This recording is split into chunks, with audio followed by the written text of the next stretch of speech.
Aujourd'hui, toujours en collaboration avec la sœur Fléchée, je vous invite à aller voir son site web dans le lien en description.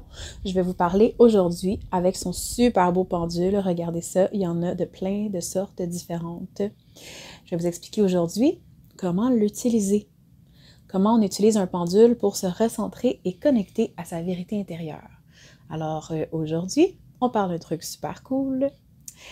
C'est un petit truc qui bouge mystérieusement et qui peut, entre autres, t'aider à te reconnecter à toi-même et à prendre des décisions importantes dans ta vie. Mais là, on s'entend, ça reste quand même à ta discrétion. Ça reste un outil de, comment je pourrais dire, de connexion avec soi, puis de sentir comment ça se passe. Par exemple, si tu prends le pendule, puis qu'il bouge, puis que, mettons, ça veut dire non, mais que dans toi, tu fais « Ah, moi, j'aurais aimé ça que ça soit oui la réponse », bien, justement, ça t'aiguille sur ce que toi, t'aimerais le plus.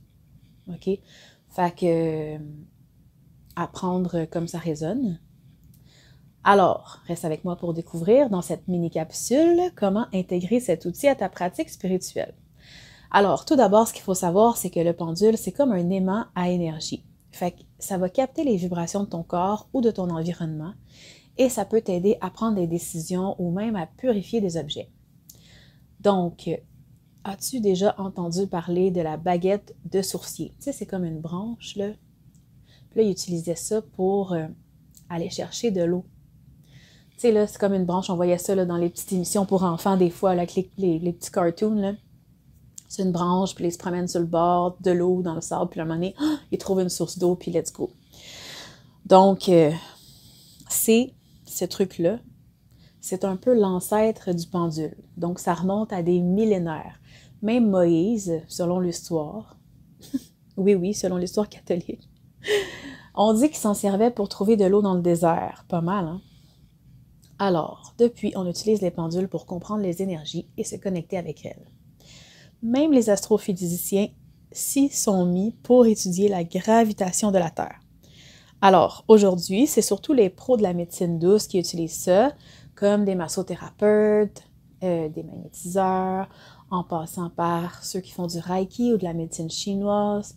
Donc, le pendule est un peu partout. Même toi, tu as peut-être déjà fabriqué ton propre pendule, par exemple avec du fil et une aiguille. Tu sais, là, c'est comme un truc de grand-mère pour savoir si t'as une fille ou un garçon quand t'es enceinte ou des trucs comme ça. Bref, quand tu l'utilises, il faut poser des questions claires et précises. Fait que ces questions-là, auxquelles il est possible de répondre par oui ou par non, ce serait le best. Mettons, tu pourrais poser la question du genre « Est-ce que je devrais prendre ce job? » Fait que là, tu peux répondre oui ou non. « Est-ce que cette personne me convient? » Et le pendule va répondre par des mouvements spécifiques. Alors, c'est simple. Et c'est efficace, mais encore là, c'est à prendre selon ton interprétation et comment que toi tu le perçois, parce que ça reste quand même quelque chose de holistique, ésotérique. Alors voilà. Donc, si tu veux te recentrer et trouver des réponses ou juste t'amuser un peu, le pendule peut t'accompagner dans tes réflexions et ton ressenti. Alors, n'oublie pas de rester ouverte et de te fier à ton instinct toujours. Alors, je vais te montrer, pour finir, quand le pendule fait un oui, donc il tourne, et quand il fait un non, il va comme en ligne droite. Alors, souvent, la façon de procéder, tu prends le pendule dans tes mains. Moi, souvent, ce que j'aime faire, c'est de le mettre au-dessus du centre de ma main.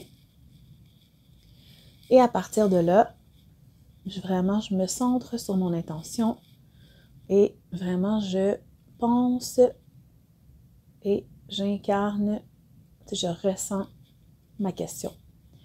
Et à partir de là, je ne bouge pas et je laisse le pendule bouger. Et tu vas voir si elle fait un cercle qui veut dire oui ou d'avant en arrière qui voudrait dire non. Alors, des heures de plaisir. Puis, j'aimerais ça que tu m'écrives en commentaire si tu l'as essayé et si tu as trouvé ça intéressant. Et puis, comment as-tu trouvé tes réponses? Alors, merci de t'abonner à la chaîne et je te dis à très bientôt.